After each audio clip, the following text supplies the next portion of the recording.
Well, folks, as I said before, this week has started out pretty rough, pretty rough.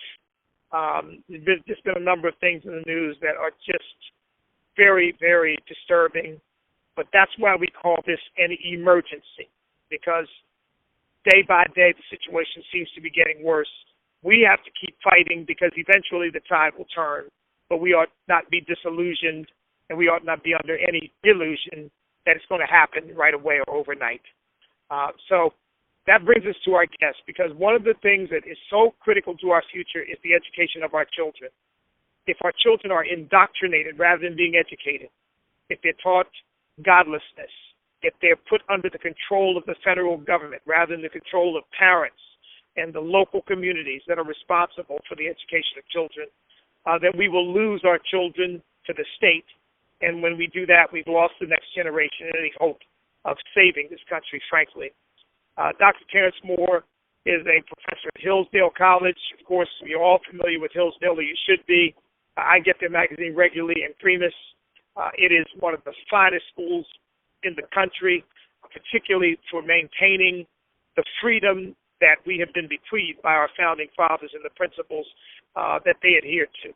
So, folks, rather than a long introduction, let's get right to him and to the substance of what he has to say. Dr. Moore, thank you so much for joining us. We really appreciate it. And please take the floor for 7 to 10 minutes, and then leave some time for people to ask you questions before you have to go. Certainly. Well, thanks for having me, and I agree with everything that you've said so far. And if people were going to try to take over, particularly for the next generation, take over this country, how would they do it? Well, they do it through education. And this has been going on for a long time, so in a certain sense, the Common Core is nothing new.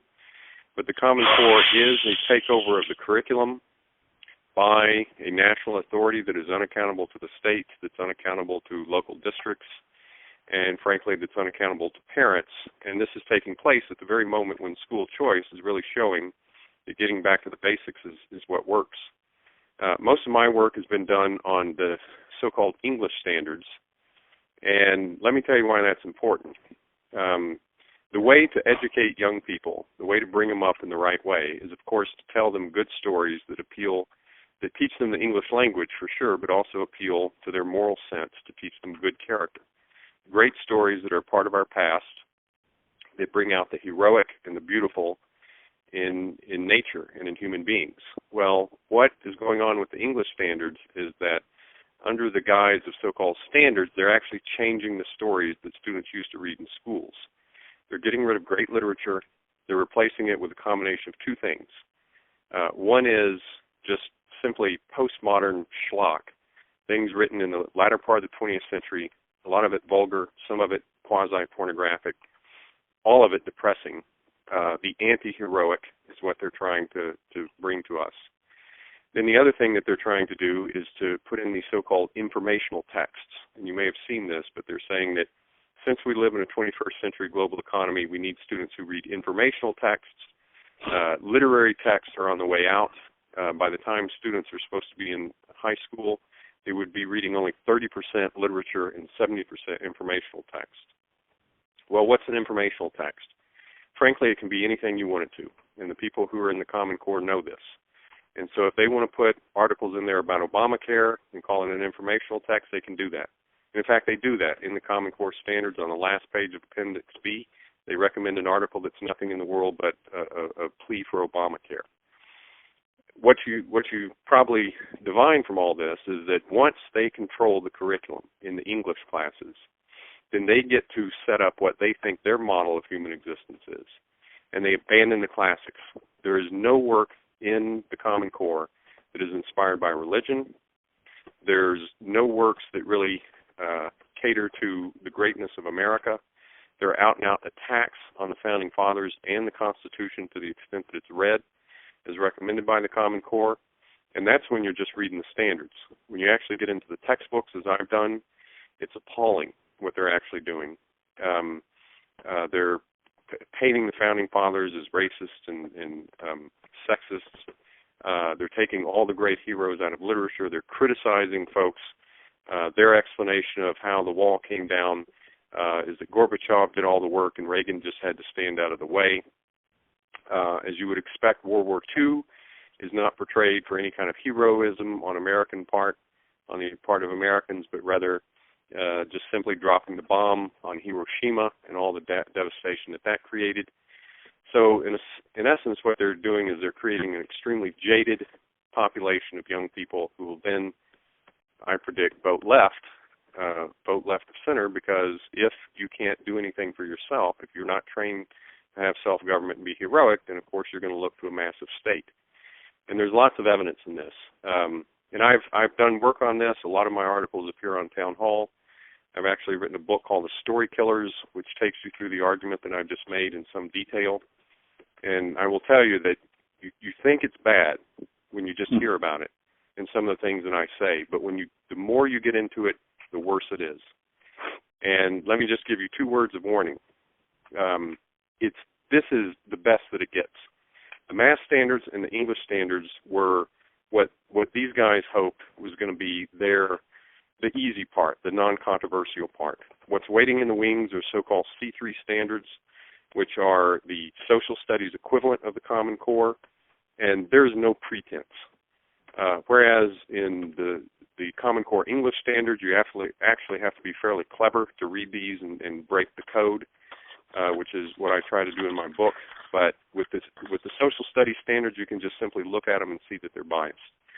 For example, in the geography standards, you will not find the word continent or state or capital or mountain or ocean.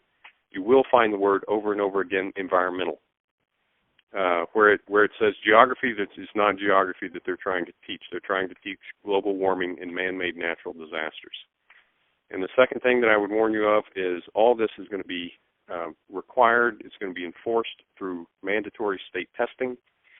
The testing authorities have not been upfront about what's going to be on these tests, but to the extent that they've shown their hand, we know that the things that are going to be on the test are things like vignettes and articles on global warming, on what eco-fashion is, that is, T-shirts that your mother doesn't have to wash nearly as much because, of course, all that water in washing T-shirts is hard on the environment, and so on and so on.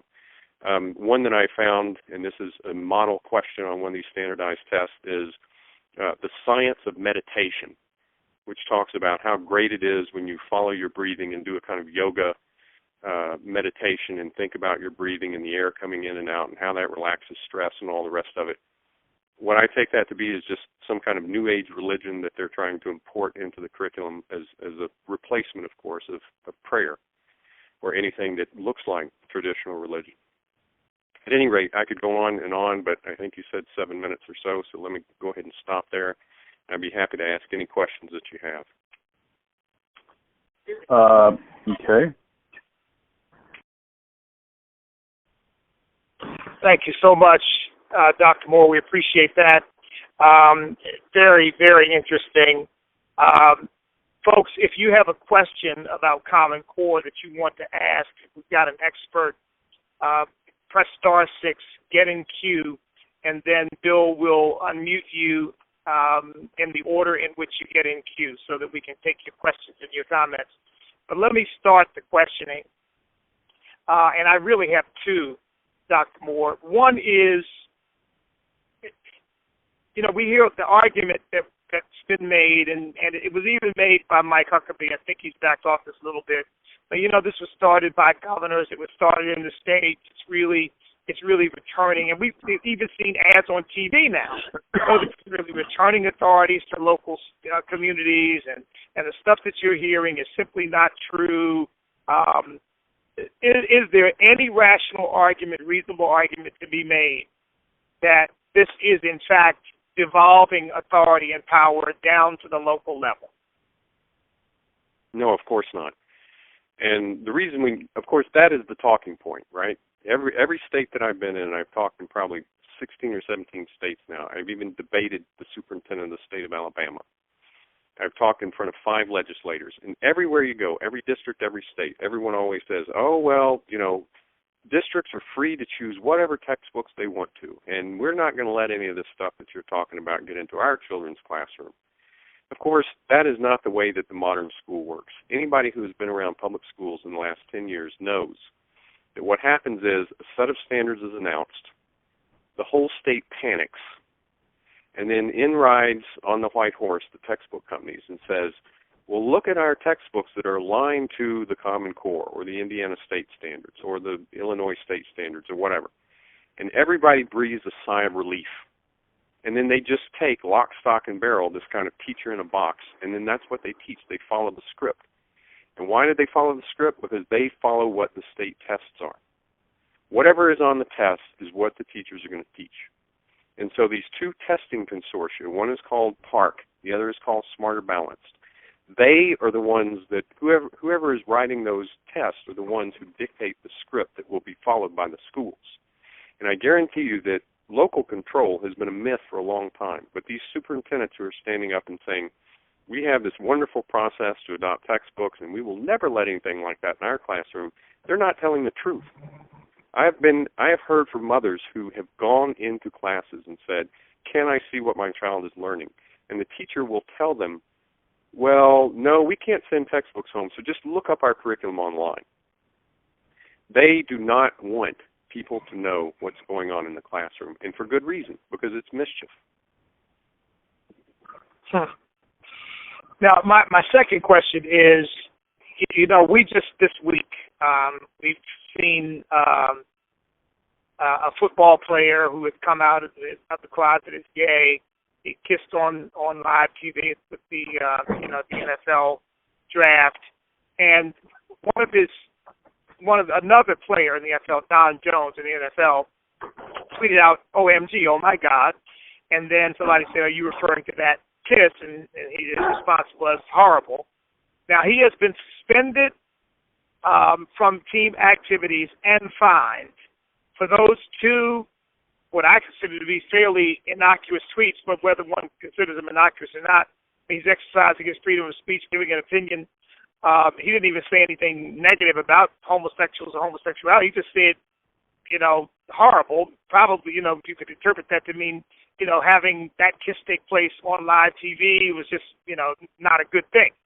Whatever the meaning of it was, my concern is that Common Core is going to be used to further the argument that if you believe sincerely, without hatred or bigotry or animus, that a marriage is a union between one man and one woman, if you believe that or you're taught that, you are by definition a bigot, a hater, a bad person, and you children who are going to these churches or have these parents who believe these things, your parents are wrong.